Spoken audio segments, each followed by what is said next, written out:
Hello and welcome to today's LOL Esports Roundup, where we're going to cover the news of the day in the LOL Esports space. Mainly the four major regions. If something comes across on one of the major, international representatives from minor regions, I will include them in this video, but otherwise it's going to be about major region stuff. So, the news, only really NA news today. Team Liquid, Bjergsen is officially out.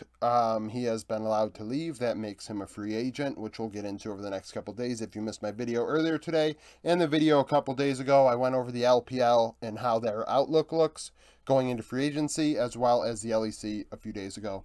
LCS will come shortly. So, Bjerg, 5.9 KDA, 802 CS per minute, 75.3 KP. How do I feel about Bjerg right now? I think he is not what he once was. That 8 CS per minute in the LCS playoffs would indicate that. That is not good at all.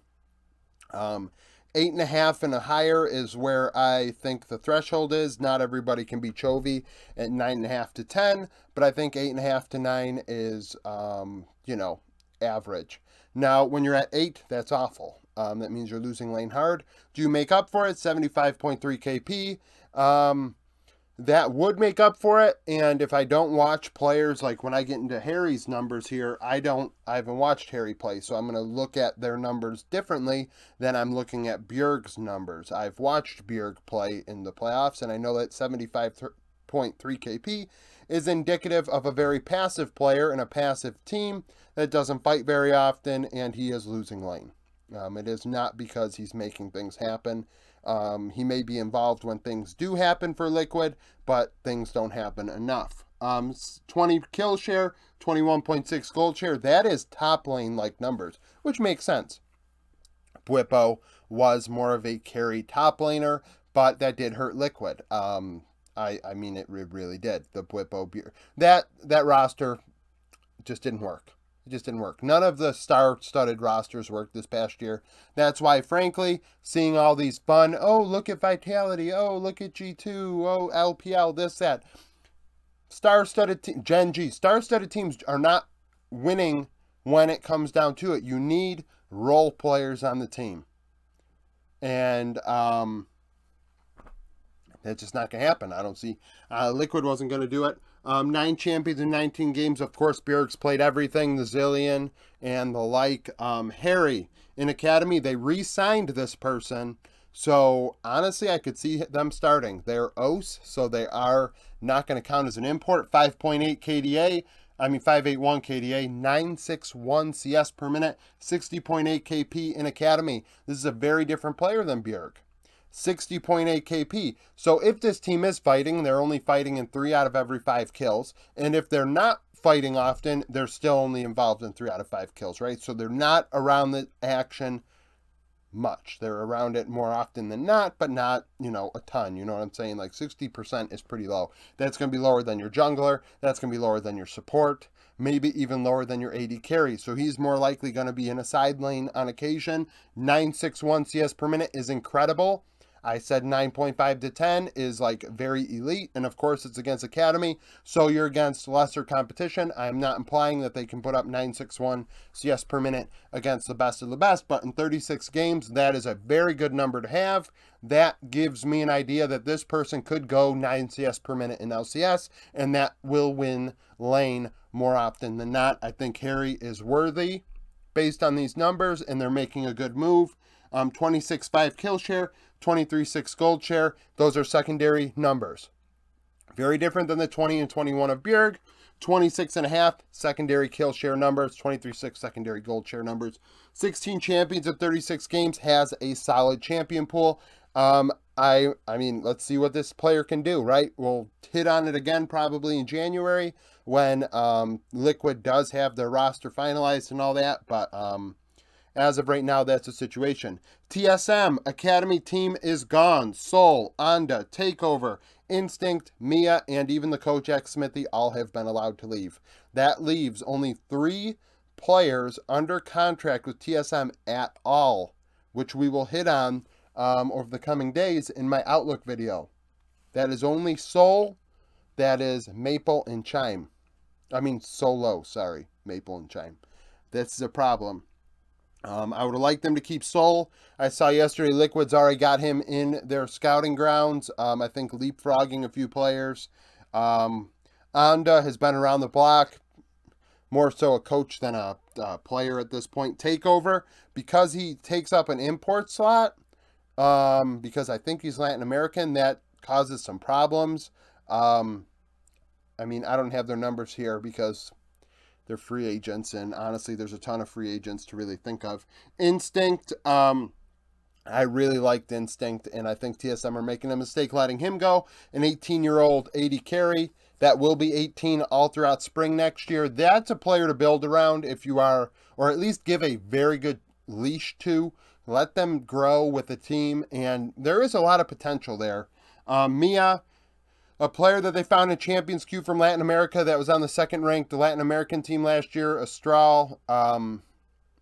Didn't really pan out, but TSM were a tire fire with Tactical, Mia, Shenyi, Yursen. It was just a mess. So I think that TSM just are constantly just doing TSM things. So that's a thing.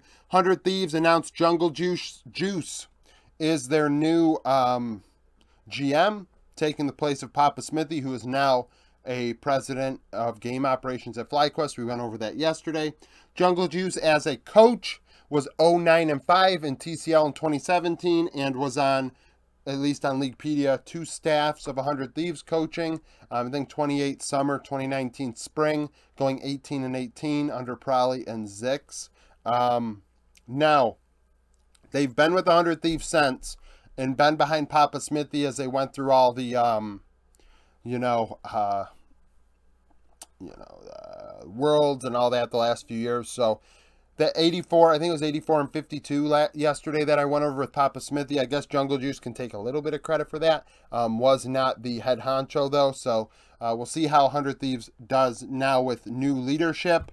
As an update for Nest, 10 teams have played a game. This is not based off of their points structure. This is off of win rate in their games. Team Wii is running their full roster.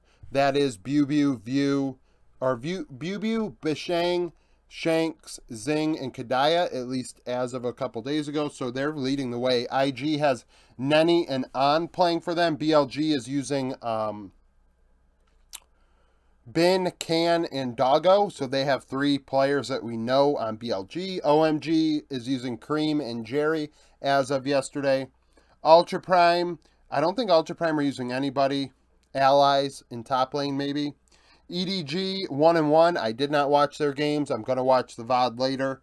LGD played today as well. Anyone's Legend in 8th place, 2-4. I don't think they're using anybody from their main roster. JDG aren't either going 2-4. LNG 1-3. So 10 teams have played. I think 14 are in the event. They're in 4 groups. It's kind of a weird system. But I have not been able to find any stats. Somebody, responded to my video yesterday wanting stats. And I said, I don't have any. And they said, well, if you find stats, send me the link. And it's like, well, if I ever find stats, they're going to end up on a video. And as of right now, I'm not going to know where there are stats. I looked. I can't find any. I'm not digging into Chinese websites trying to look for them. I don't find that, overly beneficial. At the end of Nest, I will probably make a video about my opinions on some players. I know I already have some built up, specifically JDG's jungler, LNG's jungler, but looking at where those teams are now, I'm thinking maybe that is relative to the rest of their team. I think that they're that good.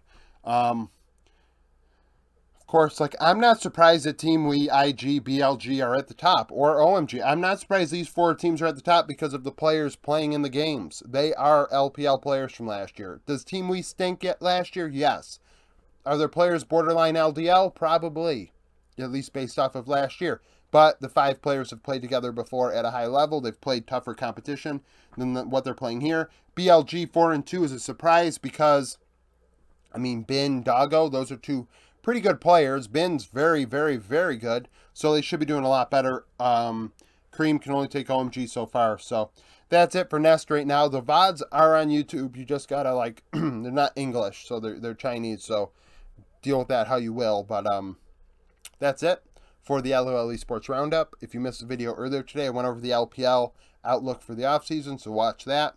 Thank you for watching this video. Like it if you like it. Subscribe to the channel. Comment down below. Follow me on Twitter. Join the Discord. Become a YouTube member. And like I've said a couple times, thank you for watching, and I hope you come back for more content.